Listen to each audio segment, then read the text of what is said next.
자, 이제 두 번째 시간으로 시작하지요. 예, 두 번째 시간은 56페이지 보시면 제 7장 신령한 집을 짓는 영성생활이다 그랬어요.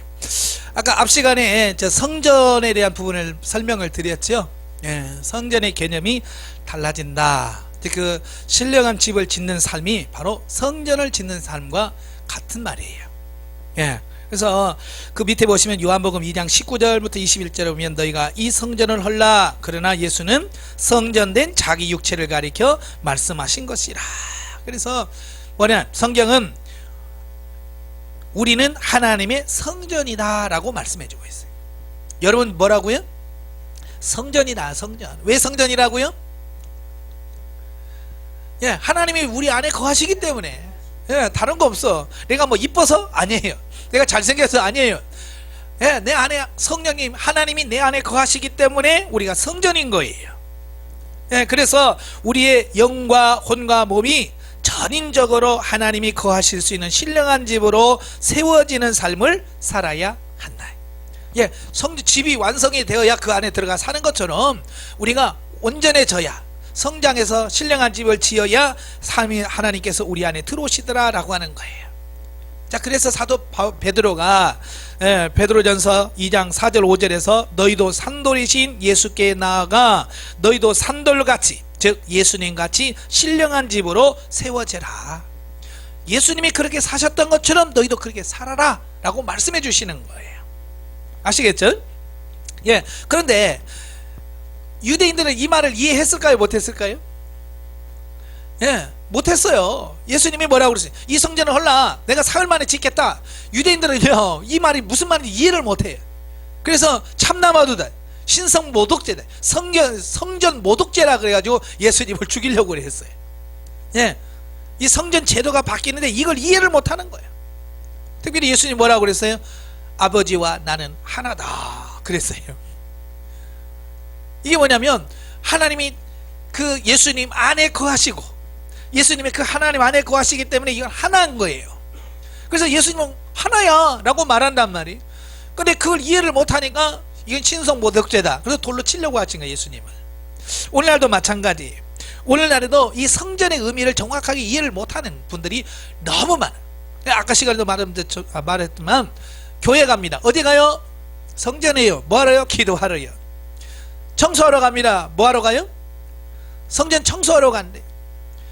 많은 목회자들도 아직도 성전의 개념이 명확하지 않은 분들이 너무 많아. 그래서 다른 때는 안 하다가 꼭 교회 건축할 때 되면 성전 건축이라고 해요. 그죠? 성전은 신약시대는 내가 성전이지 눈에 보이는 성전은 없는 거예요. 아시겠죠? 제가 요한계시록 21장에 보니까 그 요한이 그 새하늘과 새 땅에 보니까 없는 게 있어요. 그게 뭐냐면 성전이 없더라 그래요. 새하늘과 성전이 없더라. 하나님과 어린 양이 곧 성전이에요.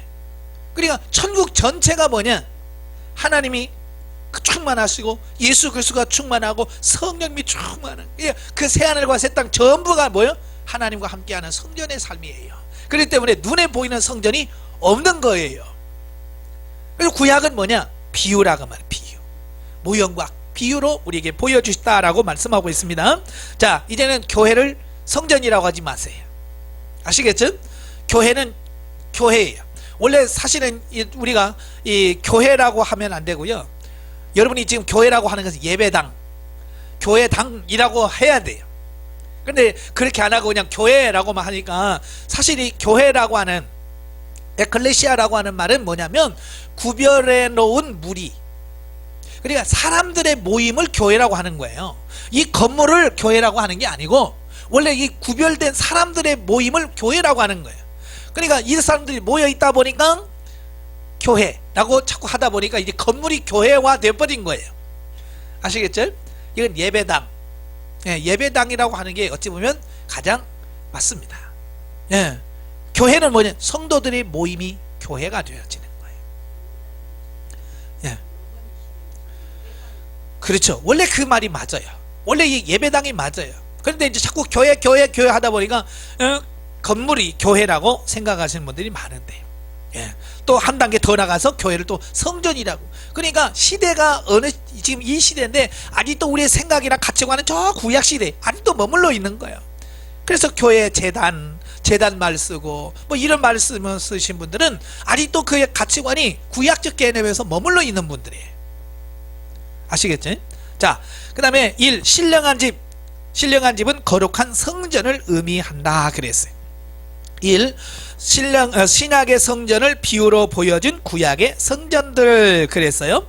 예수님 오시기 이전까지의 모든 성전과 그 제도는 결과적으로 현재까지의 뭐라고요? 비유다 그랬어요. 비유. 히브리서 9장 9절에 보면 지금까지 비유다. 그러니까 구약 아까 설명드렸죠. 단, 성막, 성전 이 모든 것은 뭐냐? 신약 시대에 있는 성전의 비유란 말이에요. 비유. 예. 그래서 예수님께서 그걸 확 성전의 개념을 바꾸는 게 요한복음 2장 19절부터 21절의 말씀이죠. 이 성전을 헐라 내가 사흘 만에 세우겠다. 근데 그 뭐라고 그랬어요? 이는 자기 육체를 가리켜 하신 말씀이라. 근데 개념이 완전히 바뀐 거예요. 성전의 개념이 예수님께서 바꿔주신 거예요. 이제 눈에 보이는 성전이 아니고 우리가 성전이나 바꿔주신 거예요. 이걸 가장 먼저 이해하고 깨달은 사람이 누구냐면 사도 바울인 거예요. 네, 그래서 사도 바울이 고린도서 3장 16절 6장 19절에서 너희가 하나님이 거하시는 성전인 줄 알지 못하느냐 그렇게 말씀하시는 거예요. 자, 그래서 이 성전의 개념을 바꿀 수 있기를 바랍니다. 예, 그래서 이 제도적으로 개혁된 성전 1. 넓은 의미로 광의적인 성전.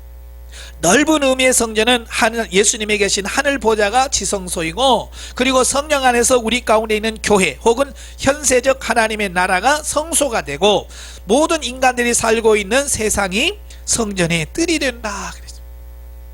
자, 이건 이제 구약의 그 성막의 구조를 보면서 우리가 생각을 해보면 훨씬 더 이해하기가 쉬워요. 자, 구약에 보면 하나님께서 모세에게 설계도를 주시면서 성막을 지으라고 말씀하죠. 그 성막이 나중에 성전의 그 제도가 똑같아요. 이제 규모만 좀 달라질 뿐이고요. 천막으로 지었던 걸 돌로 지은 것 뿐이지 그 내부 구조나 이건 똑같습니다. 자, 그래서 모세가 지은 성막의 구조를 보면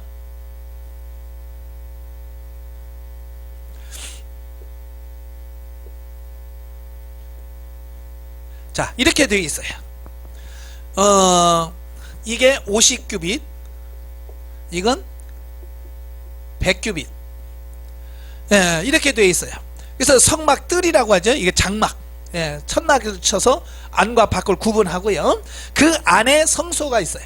이 성막이 있는데 이걸 뭐라고 그러죠? 지성소. 지성소 안에 뭐가 있어요? 법궤와 속죄소가 들어있어요. 이건 하나님의 임재를 상징하는 것이에요. 그리고 이 성소인데 성소와 지성소를 구분하기 위해서 휘장을 쳐놨어요. 예. 자, 이 휘장은 뭐냐면 죄로 인하여 하나님의 관계가 단절됐다 이걸 비유적으로 보여주는 거예요. 그래서 이 안에 보이지도 않고 들어갈 수도 없어요. 대제사장이 1년에 한 번 들어가죠. 예. 그래서 이 휘장은 그 죄로 인하여 단절되어진 것을 상징합니다. 자, 그리고 이 성소가 있죠. 성소 앞에 뭐가 있어요? 분향단이 있어요. 예, 아침 저녁으로 제사장이 들어가서 분향을 하지요. 자, 그 다음에 여기가 등잔이 있어요. 등대. 그 다음에 오른쪽에 떡상이 있습니다. 그래서 떡 12덩이를 올려놓고, 예, 그리고 여기가 출입문이고요. 여기가 물두멍이 있고 번제단이 있고. 자, 이렇게 이제 구약 성전의 그 모형이에요. 자, 이것은 나중에 솔로몬 성전도 뭐 재료만 틀리지 이 구조 똑같이 되어 있어요. 수르바벨 성전도 마찬가지고 모든 성전의 그 제도는 똑같아요. 자, 여기서 넓은 의미에서 광의적인 의미에서의 지성소는 뭐냐? 하늘 보좌다.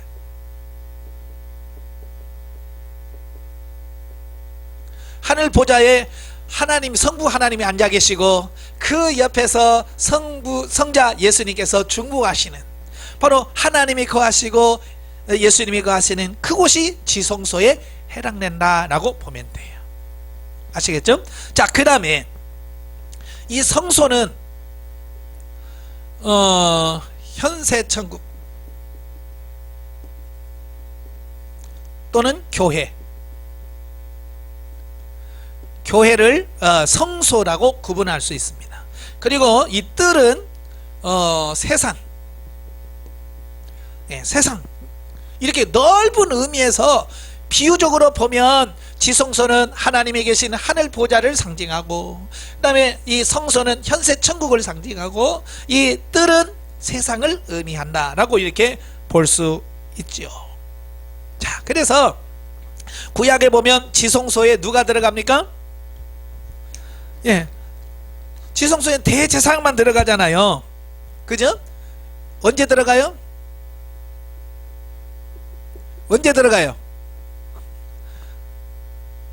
대속죄일날, 7월 10일 대속죄일날 그 염소의 피를 가지고 지성소에 들어가요. 그래서 속죄소에 피를 7번 뿌리고 속죄소 앞에다가 피를 7번 뿌리고 나오므로 이스라엘 백성들의 모든 죄를 사하는 그 대속죄를 드리는 그날이 바로 대속죄일이에요. 대제사장. 그 다음에 성소는 누가 들어갑니까? 그렇죠? 제사장만 들어갑니다. 뜰은 누가 들어가요?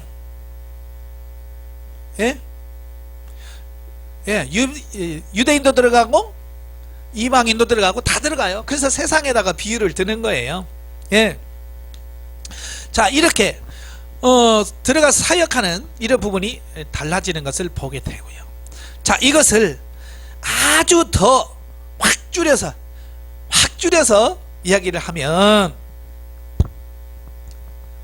우리의 영, 제사장은 혼, 몸으로 비유할 수 있다. 하나님이 우리 혼 안에 계십니까? 하나님 우리 몸 안에, 우리 육체에 계셔요? 아니죠. 영 안에 계신단 말이에요. 그래서 지성소는 영에 해당된단 말이에요.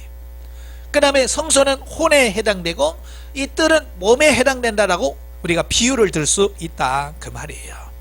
그래서 이 대제사장 대신 예수 그리스도, 대제사장인 예수 그리스도께서 계시고, 제사장은 누구예요?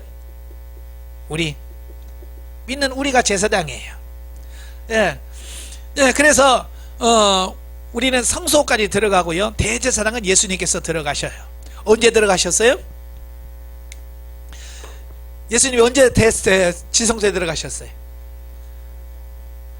대제사장 대신 예수님께서 언제 들어가시? 십자가에 못 박혀 죽으시면서 운명하시는 그 순간 성전에서 희한한 일이 벌어졌지요. 그죠? 예수 운명하는 그 순간 성전에서, 예루살렘 성전에서 희한한 일이 벌어졌어요. 뭐예요? 그렇죠. 이 휘장이 쫙 갈라진 거예요. 갈라졌어요. 예수님이 들어가시면서 뭐냐면 새롭고 산 길이 열렸다. 이제 누구든지 하나님께 들어갈 수 있는 길이 열렸다라는 거예요. 예전에는 이 대제사장만 1년에 한 번씩 들어가는데 이제는 누구든지 들어갈 수 있는, 제사장이라면 누구든지 하나님을 만날 수 있고 하나님과 교제할 수 있는 어떤 이런 부분이 되어졌다라고 말씀드릴 수 있는 거예요. 아시겠죠? 자, 그래서 이걸 넓은 의미와 좁은 의미 성전 58페이지 밑에 보시면 좁은 의미로 협의적인 성전은 교회라고 할 수 있다. 조금 넓게 말하면 교회 혹은 성도들의 모임인 공동체가 성전이다. 왜냐하면 그 가운데 하나님이 임재하시기 때문이다. 그죠?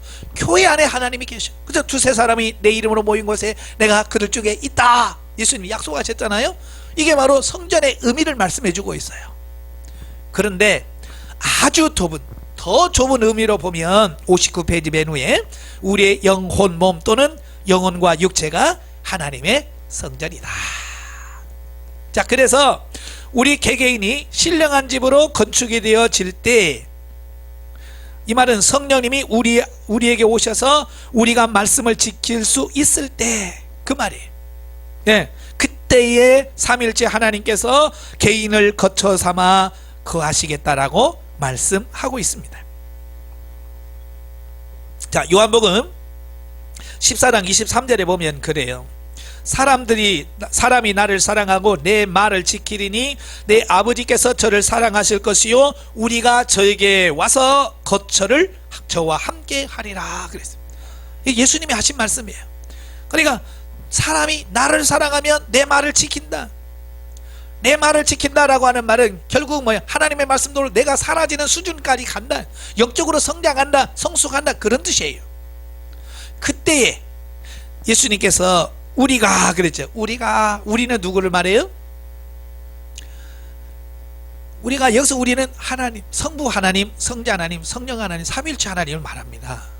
우리가 하나님의 말씀대로 살 수 있는 수준까지 당했을 때 우리가 성장하면 우리가 하나님이 와서 우리를 거쳐 삼겠다. 우리 안에 들어와 계시겠다라고 말씀하고 있는 거예요. 예. 비유를 보면 사람들이 집이 완성이 되어야 들어가서 살 수 있잖아요. 그죠? 집이 완성이 돼야 돼. 마찬가지로 우리가 신령한 집으로 세워져야만 하나님이 우리 안에 들어와서 거처를 삼을 수 있다라고 하는 것을 보게 되어집니다. 그래서 우리가 하나님을 사모해서 하나님 내 안에 들어오세요, 하나님 내 안에 임재해서요 하고 우리가 아무리 부르짖어도 하나님이 들어올 수 없는 이유는 왜 그래요? 성전이 안 지어졌잖아요. 그죠? 완공이 안 된 상태에서 오시옵소서 들어오세요. 만약에 여러분이 아파트를 하나 샀어요. 새로 짓는다고 해서 신축 아파트를 샀어. 근데 가보니까 이제 골조 세워놓고 기둥 몇 개 세워놓고 자 들어와 사세요. 여러분 들어가시죠? 아니 전기공사도 아무것도 안 내놓고 기둥 몇 개 세워놓고 뭐 다 됐으니까 들어와서 사세요. 못 들어갑니다. 하나님도 마찬가지. 우리가 주일 예배 몇 번 드리고 11조 몇 번 하고 주님 내 안에 들어오세요. 야 그거 뭐냐고. 내가 어떻게 들어가 살아. 못 들어가. 그러니까 우리가 예배 시간마다 하나님 임재하소서라고 찬양하면서 막 기도하면서 간절하게 주님 오시옵소서라고 하는데 못 들어오는 이유가 뭐예요? 성전이 안 됐는데 어떻게 들어가냐고요. 완성이 되어야 하나님이 들어오신다.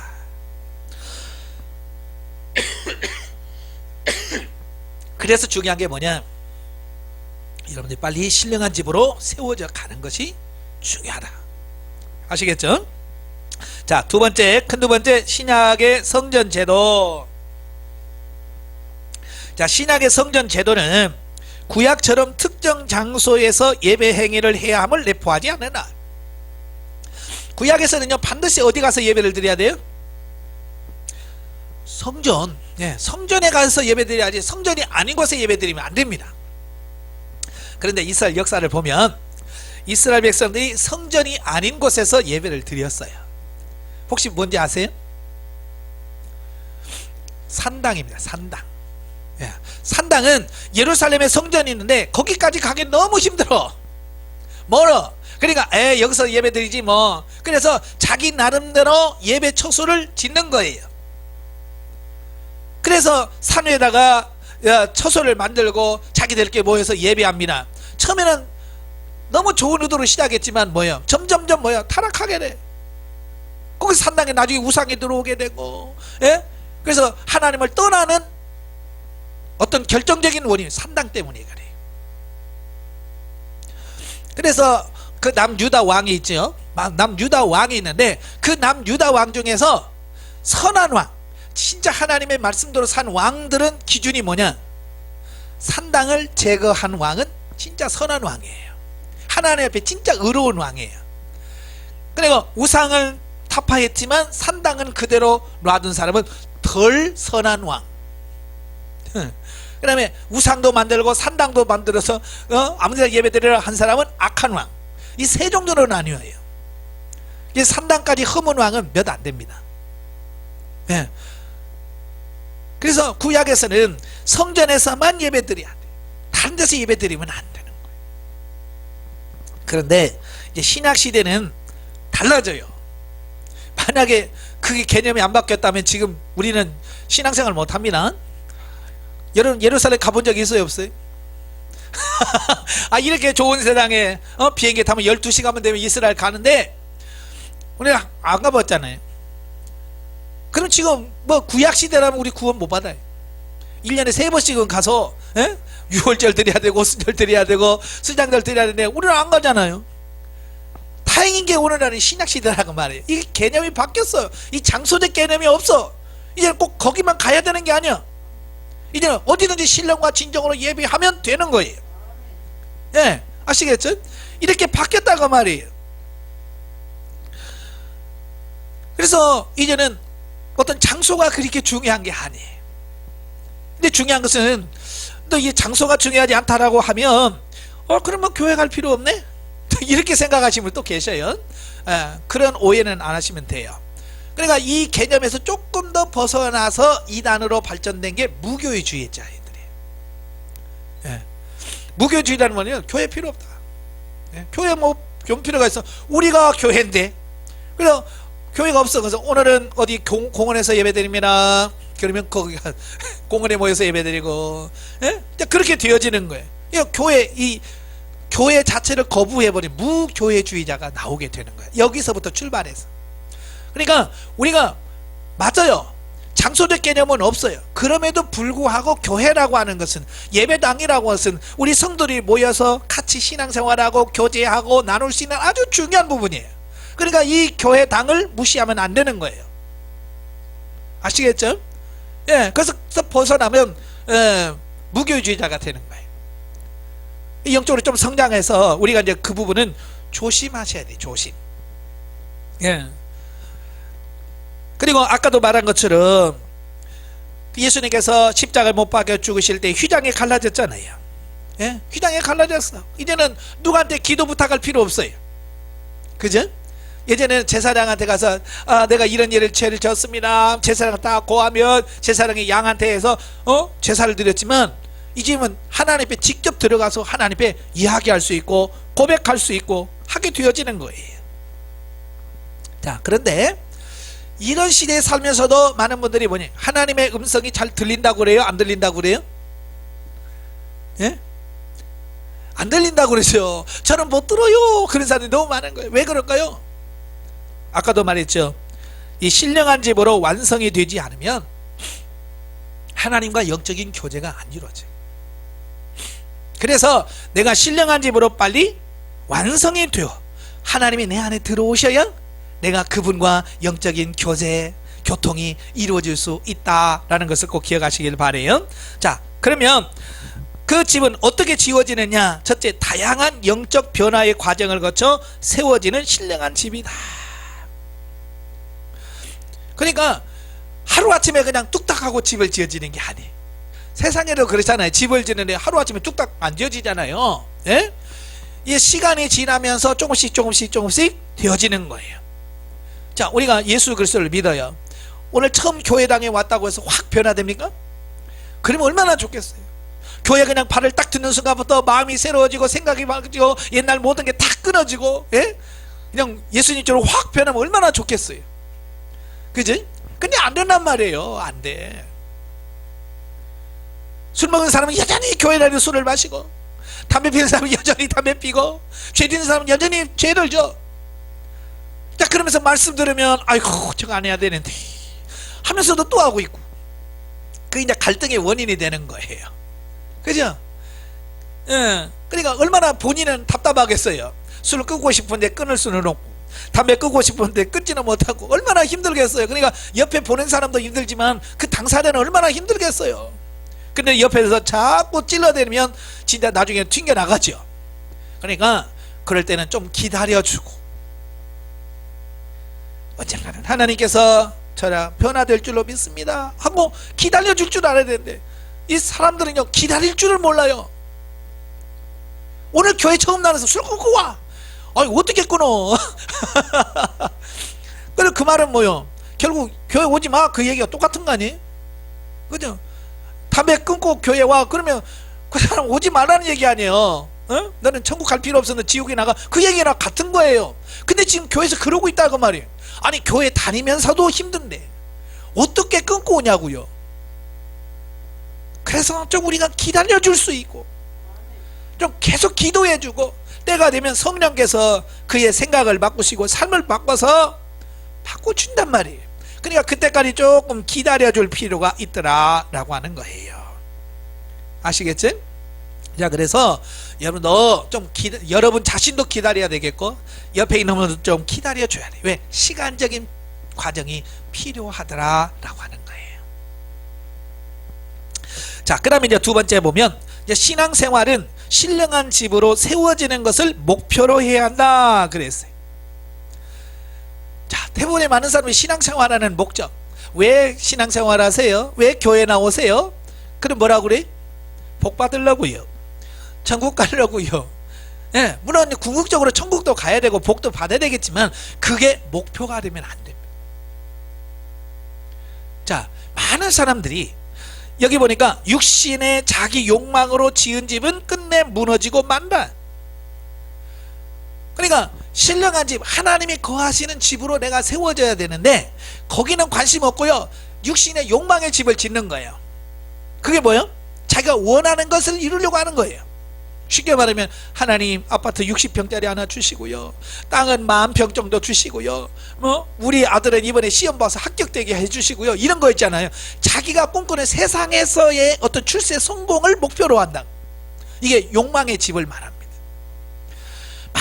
많은 사람들이 신앙생활 하면서 그 욕망의 집을 열심히 지어가는 거예요. 예, 어때요? 여러분 육신의 욕망의 집 안 지어봤어요? 다 지어봤잖아요. 근데 그 욕망의 집이 잘 지어지던가요? 될 듯 하면 무너지고 될 듯 하면 무너지고 그렇죠. 왜냐? 하나님이 우리에게 가르쳐줘. 야, 그게 아니야, 그게 신앙생활의 목표가 아니야 라고 말씀하시려고 무너지게 하시는 거예요. 그 비유를 학개서에 보면 그대로 나와요. 하나님께서 이스라엘 백성들을 바벨론 포로로 끌려갔다가 다시 돌아오게 하지. 하나님께서 포로로서 돌아오게 하신 이유가 뭐예요? 그죠, 성전 지으라는 거예요. 성전 짓고 나를 섬겨라. 그래서 돌아오게 하신 거예요. 그래서 그들이 돌아와서 성전 지으려고 딱 하는데 사마리아 사람들이 야, 우리도 같이 짓자 그러는 거예요. 그러니까 아니야, 우리끼리 짓래. 싫어. 그랬더니 얘들이 또 방해를 하는 거예요. 못 짓게 하고 왕에게 막 상소 올려서 얘들이요, 얘 성전 지으면 난리 납니다, 짓게 해서는 안 됩니다 막 그러니까 왕이 그래? 그 짓지 말라고 해라. 그러니까 야, 성전 짓다가 터만 닦다가 그냥 그러면 중단된 거예요. 중단되고는 뭐예요? 에이, 우리 집이나 재야지.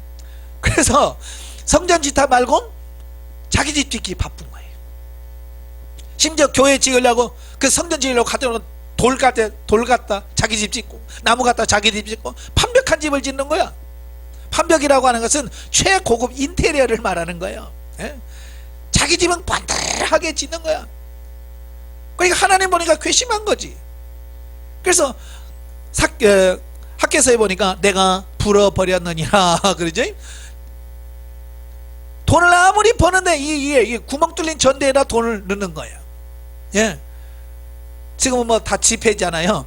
그리고 요즘은 카드로 다 쓰잖아요. 예전에 다 동전이란 말이에요. 동전. 그러니까 돈주머니가 있는데 이 전대라고 하는데 구멍 뚫렸어요. 다 빠지죠. 어디서 빠진지 모르게 다 빠져나간단 말이에요. 그러니까 아무리 많이 벌면 뭐해, 다 빠져나가는데 남는 게 없어요. 하나님의 그 학개서를 통해서 오늘날 저와 여러분들에게 신령한 집을 짓지 않고 육신의 욕망의 집을 짓는 삶의 결과가 어떠냐, 이걸 가르쳐 주는 거예요. 무너지는 거예요. 하나님 뭐라고 그래? 내가 불어버렸느니라. 그래서 불어버렸느니라. 원래 저는 신앙생활 하면서 그런 분들 많이 봐요. 그러니까 막 열심히 막 부부가 돈 버니라고 열심히 막 좀 기도 좀 하세요. 아니요 목사님, 집 하나 사놓고요 막 열심히 해서 집 살만하면 콱 망해. 또 월세방으로 또 쫓겨가요. 또 그래서 열심히 해가지고 또 막 어떻게 해가지고 또 아파트 하나 살만하면 또 무너져. 그러다가 결국 간다니까요. 신령한 집을 짓는 게 아니고 육신의 욕망의 집만 짓다가 그거 하나 못하고 가. 뭐가 중요한지를 알아요. 뭐가 여러분 육신의 집 없어도 돼요. 세상에 그냥 내가 죽을 때까지 그냥 발 뻗고 잘 수 있는 집 하나 있으면 돼요. 그게 뭐 그렇게 뭐 60평 돼야 돼요? 80평 돼야 돼요? 필요 없어요.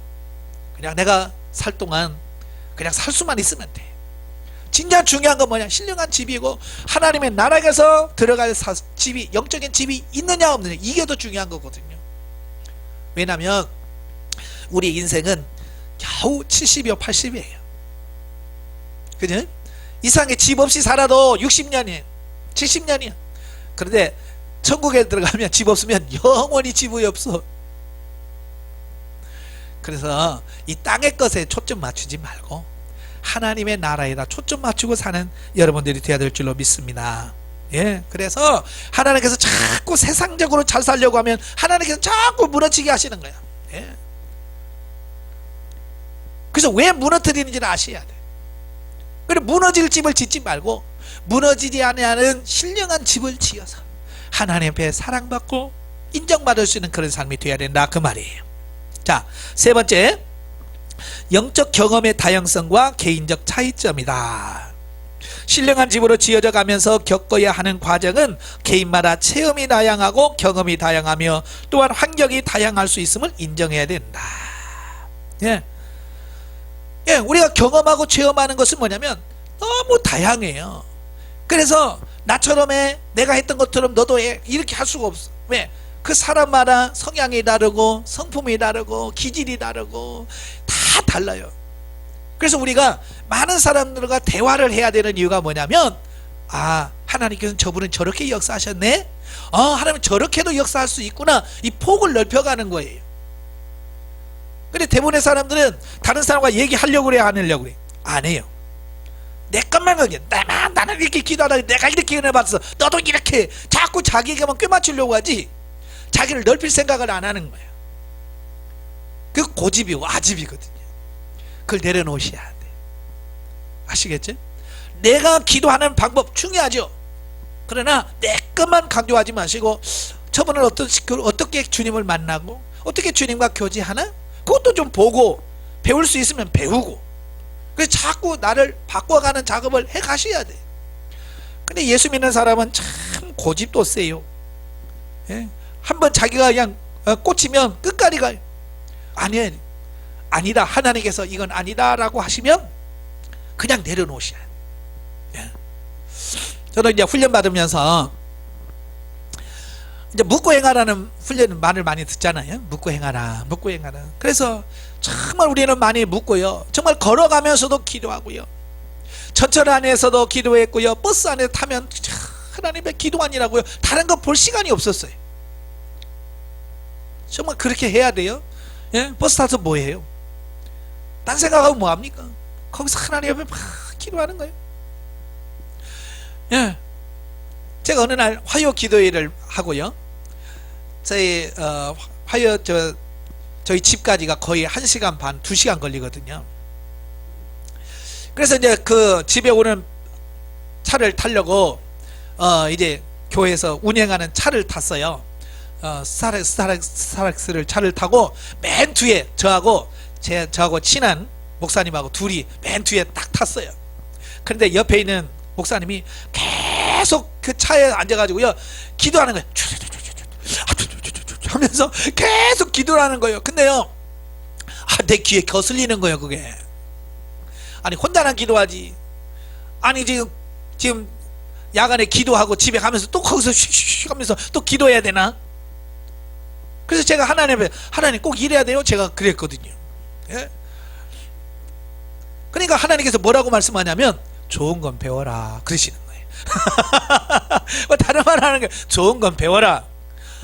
예, 알겠습니다. 그래서 그 목사님도 옆에서 슉슉슉하지, 나도 슉슉슉 하면서 집에 올 때까지 기도한 거예요. 이런 거예요. 그러니까 내 고집, 내가 생각했던 그것만 고집하지 말고 하나님께서 아니다 그러면 예 하고 바로 내려놓고 순종할 수 있는 어떤 그런 분이 필요한 거죠. 이게 고집을 내려놓는 거예요. 자, 61페이지 큰 3번, 이제 신령한 집을 짓는 방법. 그러면 신령한 집을 어떻게 짓느냐? 지금 세상에 보면 아파트라든지 이런 빌딩들을 짓잖아요. 지금 보면 막 이제 수십 층씩 올라가잖아요. 옛날에는 감히 생각도 못할 이제 그런 집들을 쳐요. 근데 그 집을 지을 수 있는 게 뭐냐면 기술의 발달과 도구의 발달, 그 다음에 집을 짓는 재료의 발달이에요. 옛날에는 겨우 뭐요, 흙벽돌 구워가지고 쌓는 거였잖아요. 돌 갖다 쌓고. 근데 지금은 그 정도가 아니잖아요. 철근 콘크리트에다가 해서 그냥 부으면 그냥 굳어져서 착착착착 일이 되어지는. 그러니까 이런 재료나 이런 발달이 지금처럼 이런 건축물을 만들 수 있도록 만든 거예요. 자, 우리도 이 성전을 짓는데요. 자, 첫째, 집을 지으려면 뭐가 필요해요? 재료가 있어야 돼요. 재료. 아무것도 없이 집을 못 짓잖아요. 그렇죠? 그래서 저도 이제 여기 이사 오면서 인테리어 공사를 하려고 하면 제일 먼저 그분들이 와서 착착 이거 뭐 치수 재고서 뭐냐, 어떻게 하기를 원하세요? 그래서 이렇게 하면 그분들이 착착 재고 재료부터 신청을 해요. 예? 뭐 나무는 얼마, 뭐 벽을 할 건 이거 뭐 이렇게 착착 계산해 가지고 딱 전화하면 거기서 딱 실어 오더라고요.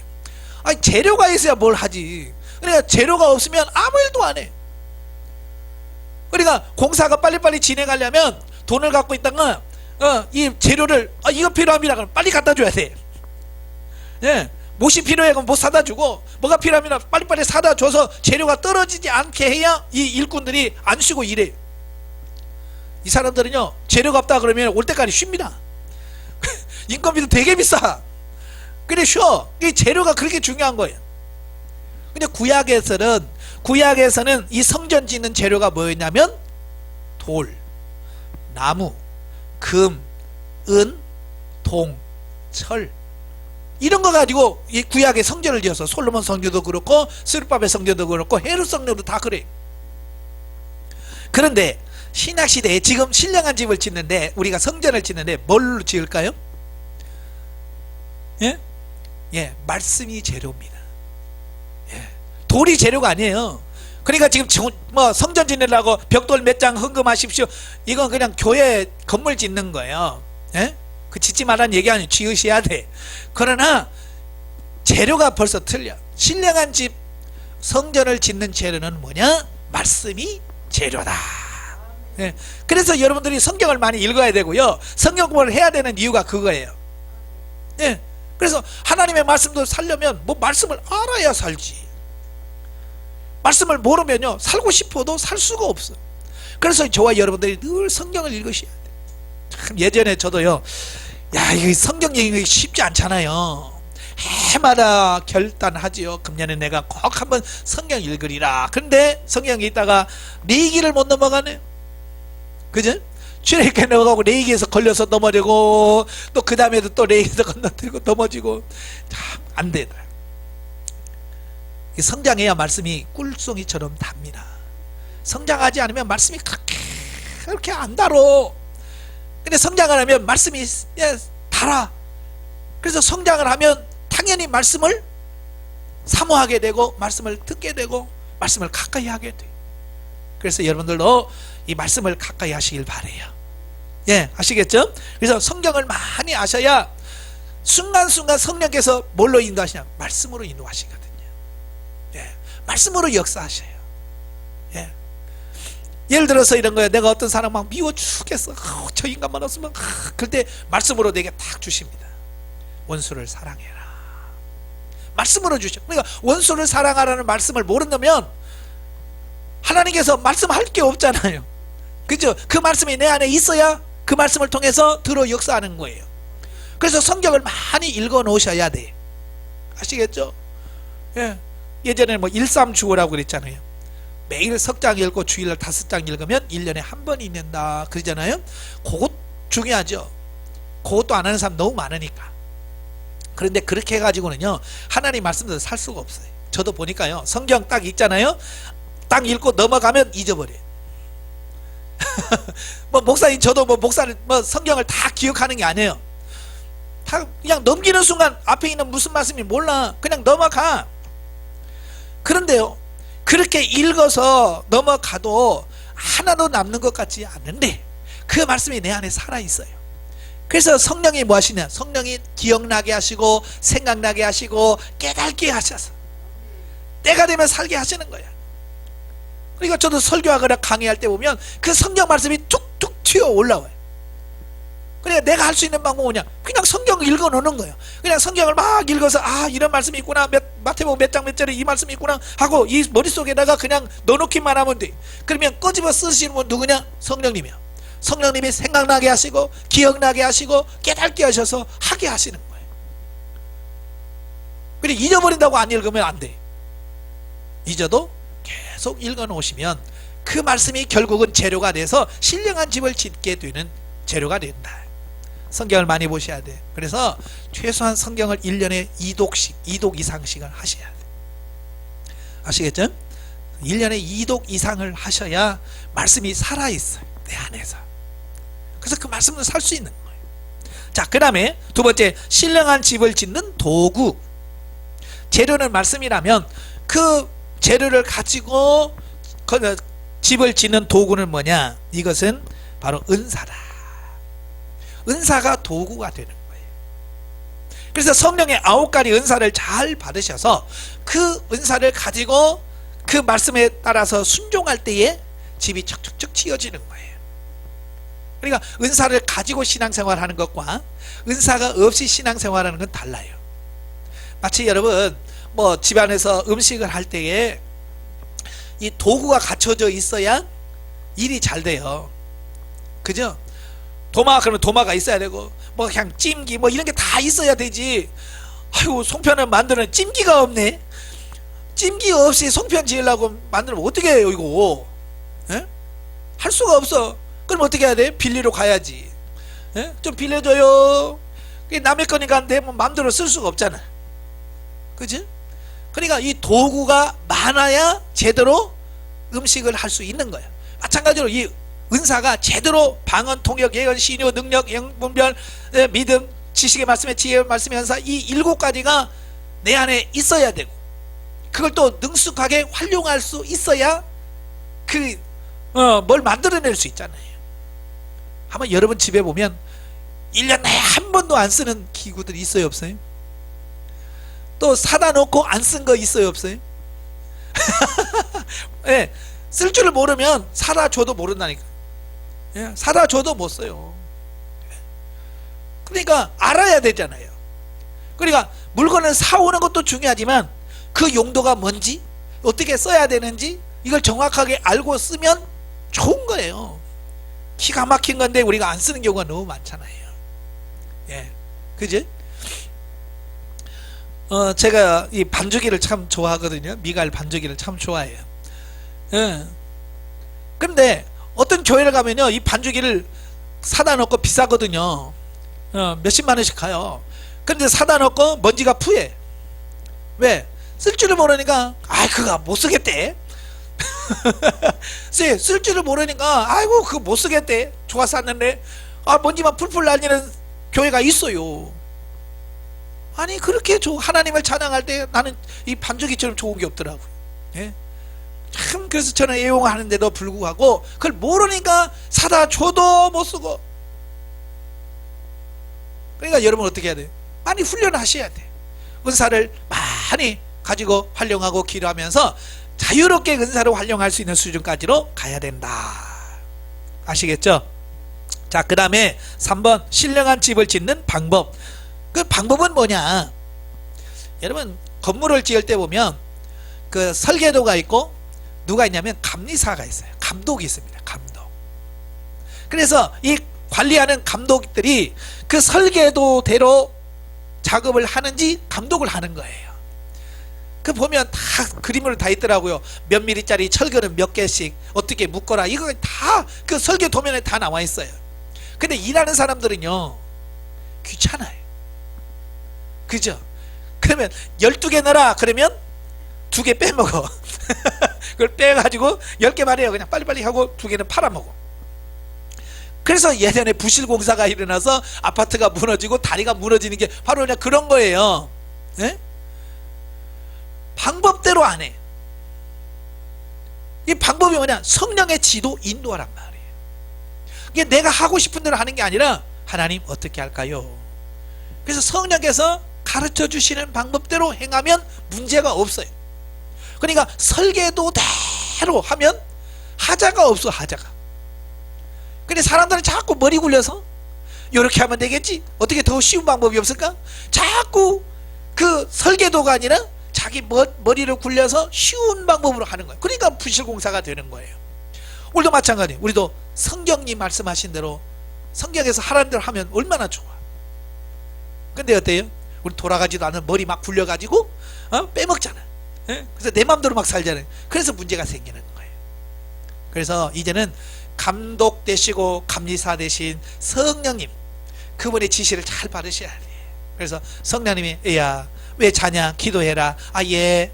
성령께서 기도하라면 기도하고, 너 물질로 심어라 그러면 심고, 너 가서 봉사해라 그러면 봉사하고, 네가 죽어라 그러면 네 알겠습니다 죽어치고, 성령의 인도하심을 따라 다 순종하면 아름답게 신령한 집이 건축이 되어지더라 라는 거예요.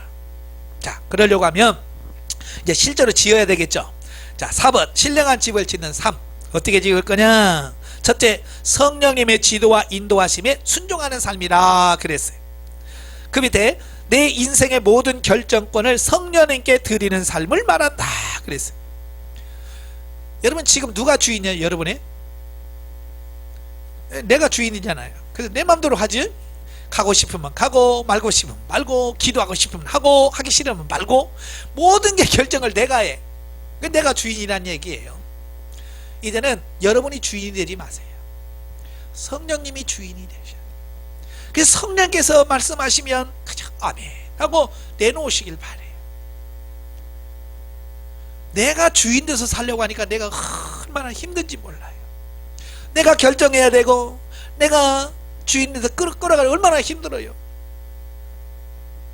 가끔 보면 부부끼리 막 돈 가지고 누가 그 전대 맡을 거냐, 물권을 누가 줄 거냐 가지고 막 싸우잖아요.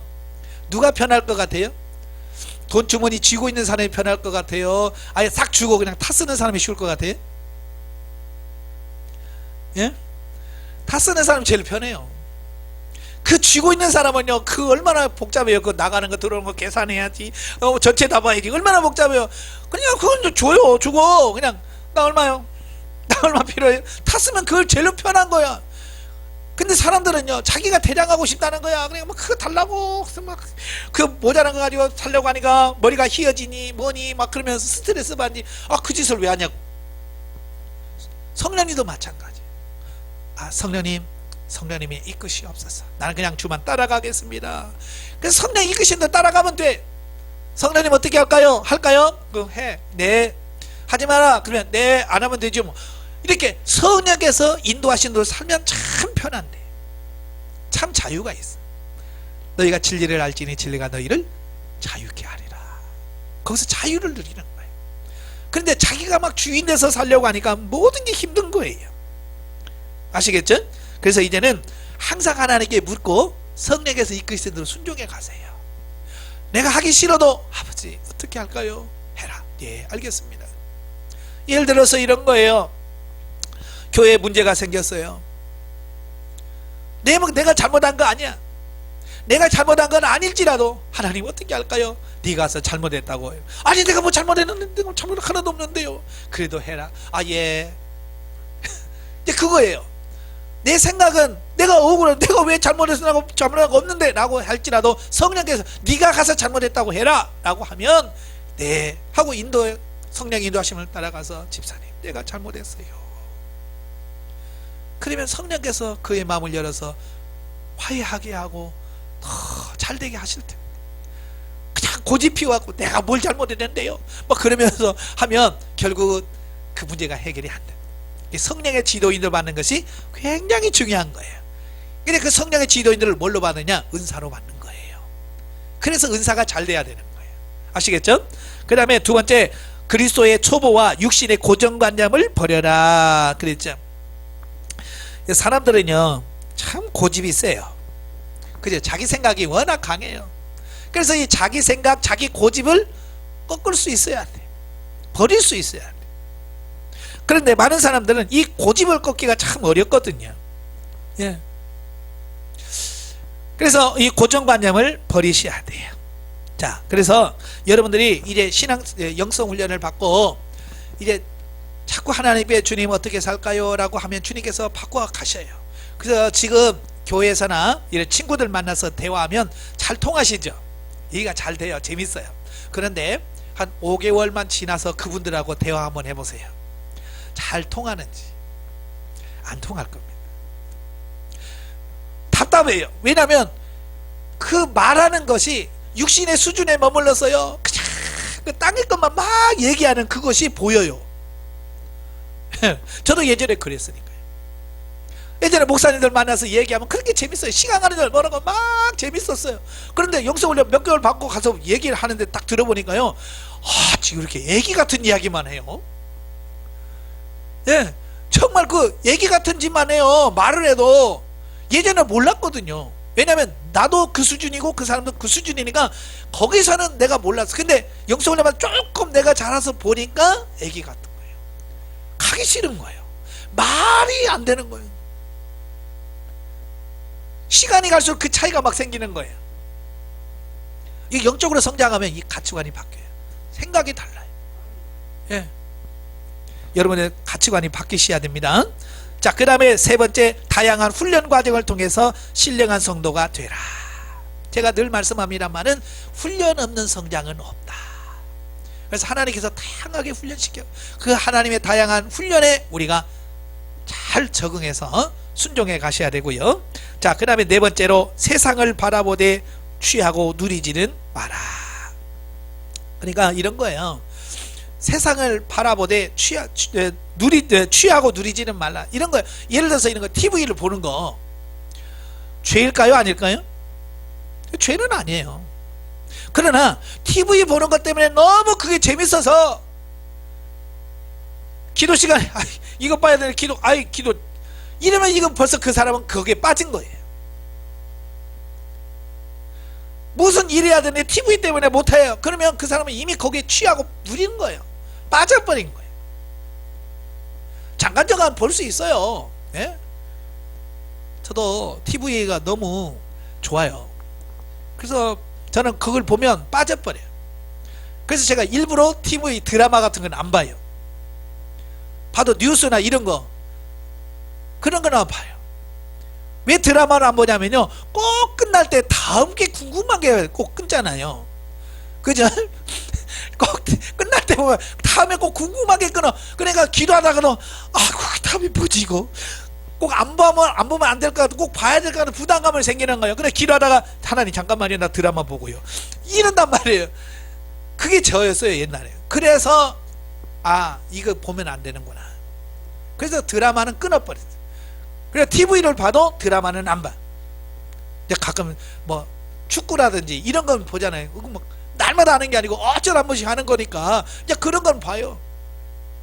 마찬가지예요. 우리가 세상 것을 취하되 너무 누리지, 거기에 빠지면 안 된다 그 말이에요. 아시겠죠? 뭐 취미도 마찬가지고요. 처음에는 취미로 시작했다가 나면 그것 때문에 나중에 교회도 못 나가는 사람들 많아요. 그러니까 남자들 같은 조기 축구 가다가 나중에 조기 축구가 맨날 주일날 하잖아요. 그래서 그러니까 조기 축구 갔다가 예배도 빼먹고, 이제 그런 사람들은 이 취미가 주객전도 된다는 말이 그런 거거든요. 그러시면 안 돼요. 취미를 하더라도 항상 영적으로 내가 치우치지 않도록 깨어서 할 수 있고 분별할 수 있어야 되고 그렇습니다. 자, 그 다음에 5번에 보시면 64페이지, 신앙의 본질을 추구하는 성향의 사람이 되어야 된다. 그러니까 본질이 아닌 것에 너무 신경 쓰지 마세요. 예, 저는 늘 그래요. 본질이 아니면 그냥 포기해라. 예, 그냥 져줘라. 근데 진리만큼은 안 돼요. 예, 진리만큼은 목숨 내놔야 돼요. 예, 교회 다니니 마! 그러다고 예 그리고 나 오늘 좋게 안 가, 이러면 안 되는 거예요. 그건 목숨 걸고 지켜야 되는 거예요. 그러나 그렇지 않는 것, 그런 것은 내가 포기하고 져줄 수 있는. 마지막 6번째 보면, 참 생명과 생명이 아닌 것을 분별할 수 있는 지각을 가져라 그랬어요. 그러니까 어리면 이게 분별이 잘 안 되잖아요. 근데 성장하신 분들은 이게 분별이 되는 거예요. 이게 먹을 것과 먹지 말아야 될 것 분별이 되어지고, 해야 될 것과 해서는 안 될 것들이 분별이 되어지고, 세상적인 것과 영적인 것이 성장을 하면 분별이 되어져요. 그래서 세상과 육식 죽고 썩을 것을 위해서는 우리가 하지 말고 진리가 되고 생명이 되는 부분에다가 초점을 맞추고 하자. 그래서 뭐가 중요한지를 깨닫고 순종해가는 우리들의 삶이 돼야 돼요. 자, 그럴 때에 내가 서서히 이래 성령의 지도 인도를 받아서 하나님의 원하시는 신령한 집으로 내 자신이 하나씩 하나씩 변화되어져 가고 새로워지는 귀한 역사가 있을 줄로 믿습니다. 기도하겠습니다. 은혜로우신 아버지 감사합니다. 오늘도 귀한 말씀 주셔서 감사합니다. 이 말씀을 통해서 우리 영혼이 새로워지게 하시고 더 풍성해질수록 도와주시옵소서. 예수님의 이름으로 감사하며 기도합나이다. 아멘. 하나님께 영드립니다.